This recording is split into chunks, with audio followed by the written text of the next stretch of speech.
네, 안녕하세요. 조용진입니다. 공인중개사들이 단속만 나오면 문 닫고 도망간다 라는 오명 참 씻을 수 없는데요. 여러분은 과연 단속에서 무사할 수 있을까요? 자, 지금부터 단속에 대해서 살펴보는 시간 가져보도록 하겠습니다.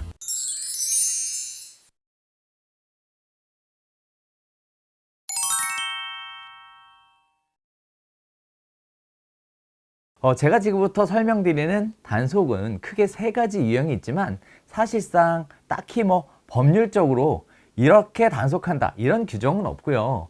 현장에 있으면서 이런 형태로 단속하더라 라는 걸 기준으로 작성된 내용이니까 관련된 근거, 관련된 부분들은 직접 한번 확인해 보셨으면 좋겠고요. 중개업 현장에서 느낄 수 있는 단속의 세 가지 유형부터 한번 살펴보도록 하겠습니다. 자, 일단 첫 번째인데요.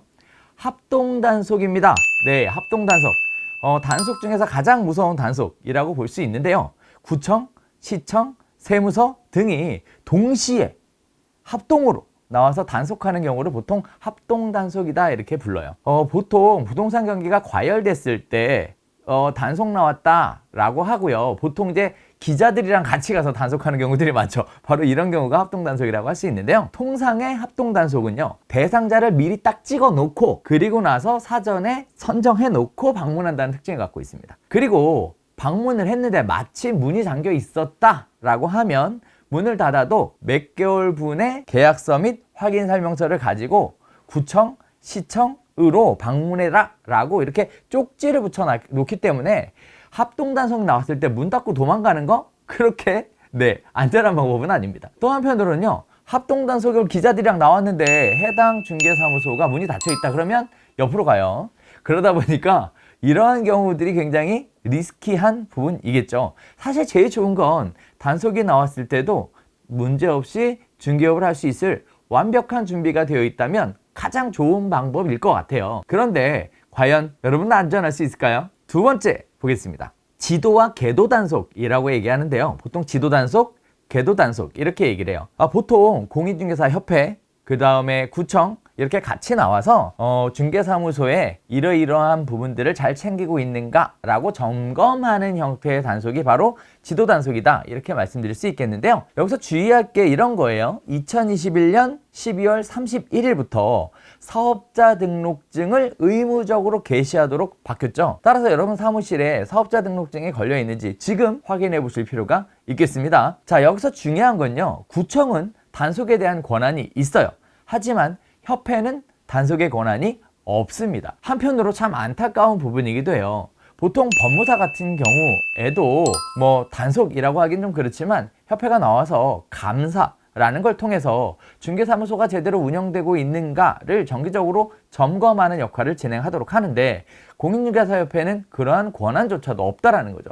그러니까 공인중개사협회가 힘없는 곳이다 이렇게 불리워지는 것 같습니다. 지도단속이나 궤도단속은 행정처벌을 하기 위한 단속이 아니라 이렇게 하는 게 좋다라고 알려주기 위한 단속이기 때문에 사실상 형식적으로 진행되는 경우가 대부분이고요.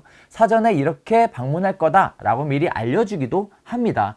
그리고 이러한 부분을 점검할 거다라는 부분까지도 알려주기 때문에 사실상 크게 떨거나 문제가 생기거나 하는 일들은 없습니다. 주로 새로운 법이 시행이 됐을 때 시행된 부분들을 잘 적용하고 있는지에 대해서 확인하고 점검하는 역할로 사용되는 단속이다 라고 말씀드릴 수 있을 텐데요. 자, 이 지도 단속은 크게 걱정할 이유는 없어요.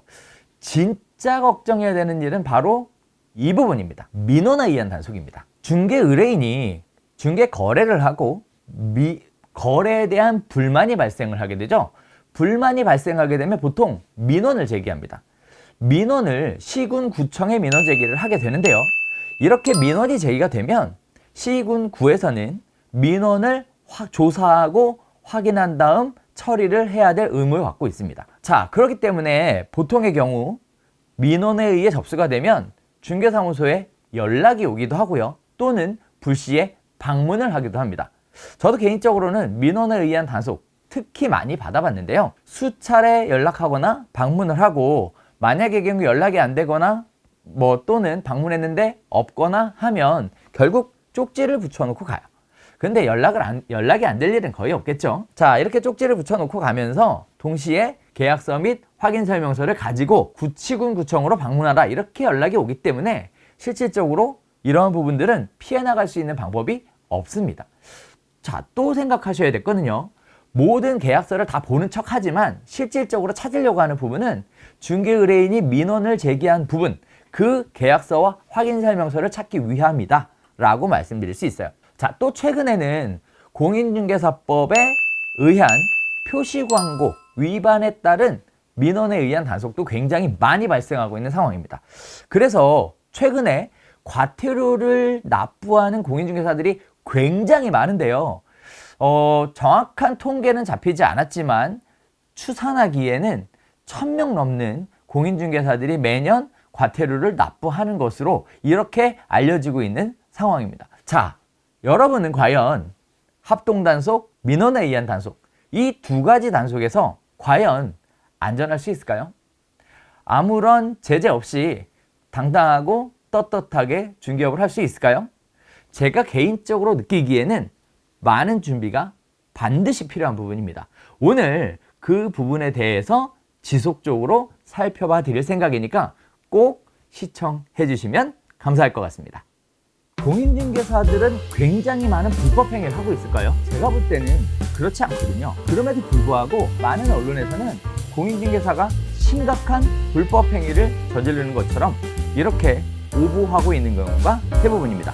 왜 이런 이야기가 나왔을까요?